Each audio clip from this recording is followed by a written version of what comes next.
Hello, Rolette, 10th graders. Hey, I'm at home. I'm going to record as long as I can on my phone. I've deleted some stuff, hopefully to buy some storage, and we'll just see how far this gets me, okay? I'm starting on page 121, where they are at the black church. Calpurnia is taking them to church, okay? Actually, at the bottom of page 120, where Reverend Sykes is giving information. He read from another paper. You all know of Brother Tom Robinson's trouble. He's been a faithful member of First Purchase since he was a boy. The collection taken up today and for the next 3 Sundays will go to Helen, his wife, to help her at home. I punched Jim. That's Tom Atticus. Shh! I turned to Calpurnia but was hushed before I opened my mouth. Subdued, I fixed my attention upon Reverend Sykes, who seemed to be waiting for me to settle down. Will the music superintendent lead us in the first hymn, he said. Zebo rose from his pew and walked down the center aisle, stopping in front of us and facing the congregation. He was carrying a battered hymn book.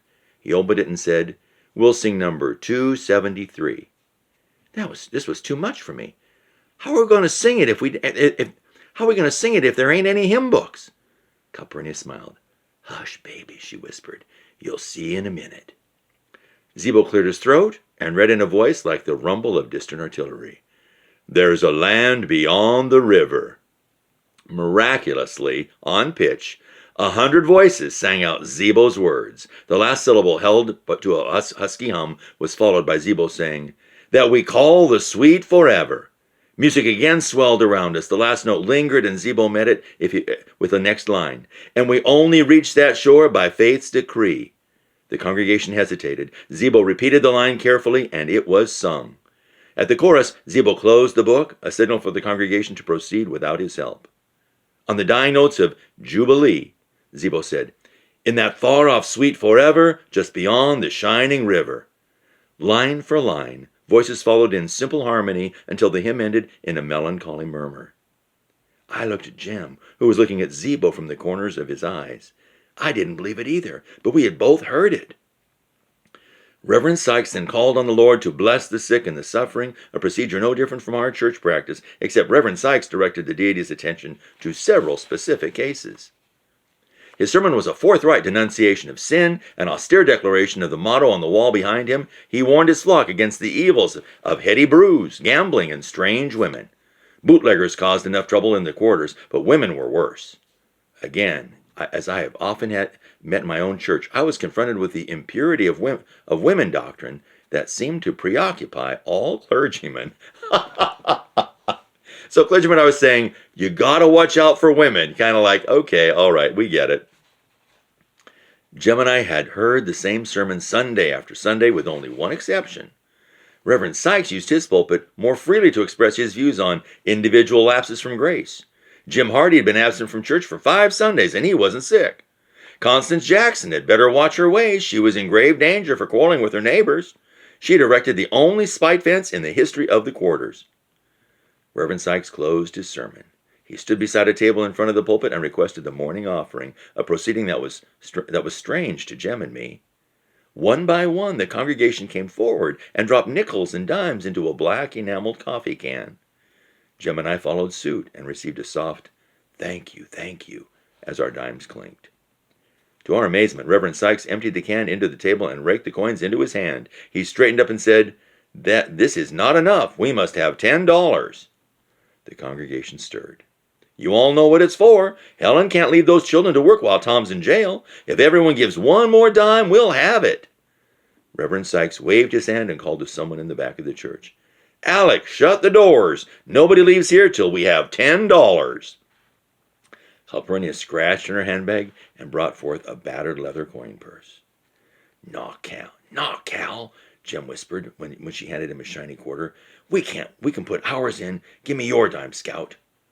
The church was becoming stuffy, and it occurred to me that Reverend Sykes intended to sweat the amount due out of his flock.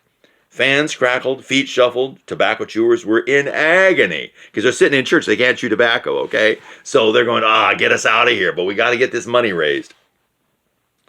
Reverend Sykes startled me by saying sternly, Carlo Richardson, I haven't seen you up this aisle yet. A thin man in khaki pants came up the aisle and deposited a coin. The congregation murmured approval. Reverend Sykes then said, I want all of you with no children to make a sacrifice and give one more dime apiece. Then we'll have it. Slowly, painfully, the $10 was collected. The door was opened, and a gust of warm air revived us. Zeeble lined on Jordan's stormy banks, and church was over. So they sang that song. He says one line, they sing it. He says, they repeat. That's really kind of a cool way of singing a hymn. I wanted to stay and explore, but Calpurnia propelled me up the aisle ahead of her. At the church door, while she paused to talk with Zeeble and his family, Jem and I chatted with Reverend Sykes. I was bursting with questions, but decided I would wait and let Calpurnia answer them. We were especially glad to have you all here, said Reverend Sykes. This church has no better friend than your daddy. My curiosity burst. Why were you all taking up a collection for Tom Richardson's wife? Didn't you hear why? Said Reverend Sykes. Helen's got 3 little ones and she can't go out to work. Why can't she take them with her, Reverend? I asked. It was customary for field Negroes with tiny children to deposit them in whatever shade there was while their parents worked. Usually the babies sat in the shade between 2 rows of cotton. Those unable to sit were strapped papoose style on their mother's back or resided in extra cotton bags. Reverend Sykes hesitated. To tell you the truth, Miss Jean Louise, Helen's finding it hard to get to work these days. When it's picking time, I think Mr. Link Diesel take her. When it's picking, I'm not quite sure what that means. When it's picking time, I think Mr. Link Diesel take her. Why not, Reverend? Before I could answer, I felt Calpurnia's hand on my shoulder. At its pressure, I said, We thank you for letting us come. Jem echoed me, and we made our way homeward. Cal, I know Tom Richardson's in jail, and he's done something awful, but why don't you folks hire Helen? I asked. Calpurnia, in her navy voile dress and tub of a hat, walked between Jem and me. It's because of what folks say Tom's done, she said. Folks aren't anxious to have anything to do with any of his family. Just what did he do, Cal? Calpurnia sighed.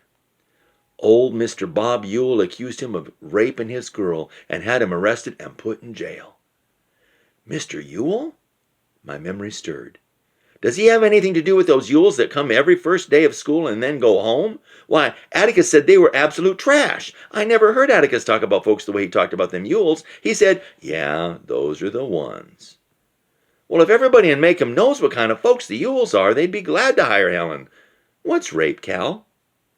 It's something you'll have to ask Mr. Finch about, she said. He can explain it better than I can. You all hungry? The Reverend took a long time unwinding this morning. He's not usually so tedious. He's just like our preacher, said Jem. But why do you all sing hymns that way? Linen, she asked. Is that what it's called? Oh, no, is that what it is? Yeah, it's called linen. They done it that way as long as I can remember. Jem said it looked like they could have saved the collection money for a year and get some hymn books. Calpurnia laughed. Wouldn't do any good, she said. They can't read. Can't read, I asked. All those folks? That's right, Calpurnia nodded. Can't but about 4 folks in First Purchase read. I'm one of them. Where'd you go to school, Cal? Asked Jem. Nowhere. Let's see now. Who taught me my letters? It was Miss Maudie Atkinson's aunt, old Miss Buford. Are you that old? I'm older than Mr. Finch even, Calpurnia grinned. Not sure how much, though. We started remembering one time trying to figure out how old I was. I can remember back just a few years more than he can, so I'm not much older. When you take off the fact that men can't remember as well as women. What's your birthday, Cal? I just have it on Christmas. It's easier to remember that way. I don't have a real birthday. But Cal, Jem protested, so you don't even look near as old as Atticus. Colored folks don't show their age so fast, she said. Maybe because they can't read. Cal, did you teach Zeebo? Maybe because they can't read. Cal, did you teach Zeebo? Yeah, Mr. Jem. There wasn't a school even when he was a boy. I made him learn, though. Zeebo was Calpurnia's eldest son. If I'd ever thought about it, I would have known that Calpurnia was of mature years. Zeebo had half-grown children. But then I never thought about it.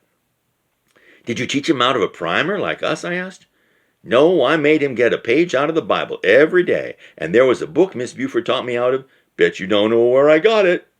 She said, we didn't know. Calpurnia said, Your granddaddy Finch gave it to me. Were you from the landing, Jim asked. You never told us that. I certainly am, Mr. Jim. Grew up down there between the Buford place and the landing. I spent all my days working for the Finches or the Bufords, and I moved to Macomb where your daddy and your mama married. What was the book, Cal? I asked. Blackstone's Commentaries. Jem was thunderstruck.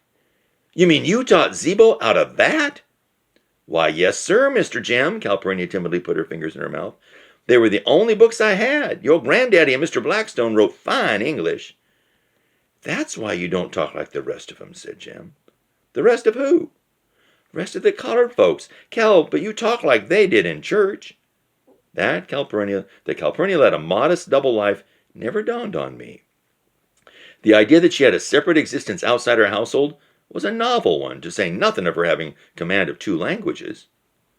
Cal, I asked, why do you talk to your folks when you know it's not right? Well, in the first place, I'm black.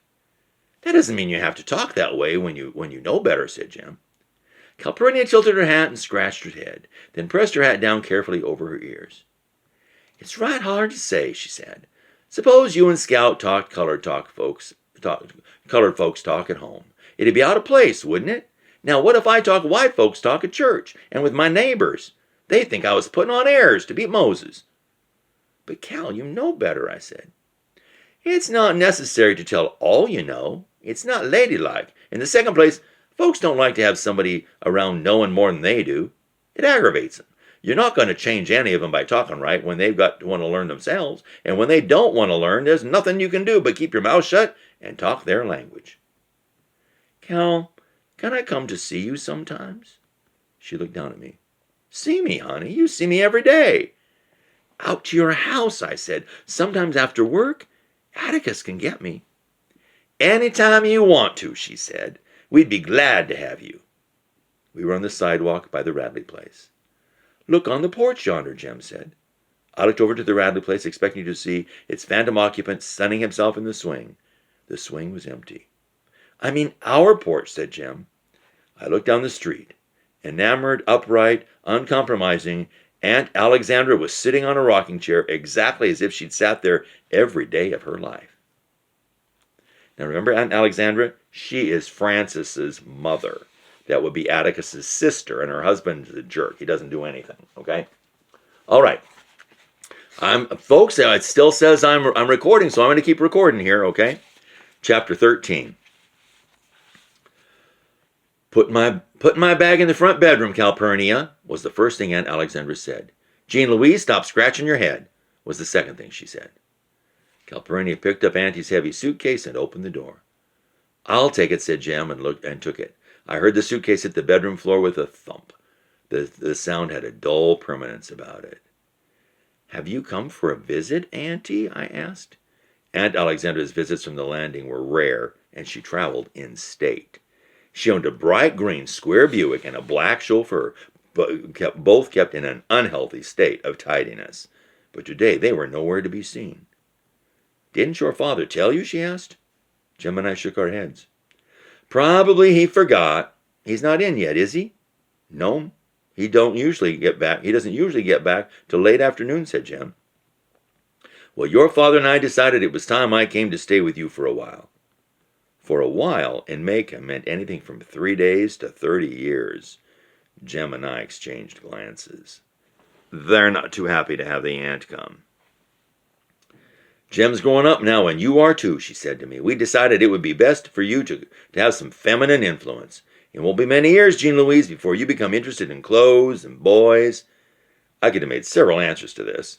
Cal's a girl. It would be many years before I would be interested in boys. I would never be interested in clothes. But I kept quiet. What about Uncle Jimmy? Asked Jen. Is he coming too? Oh no, he's staying at the landing. He'll keep the place going, which means he does nothing but fish.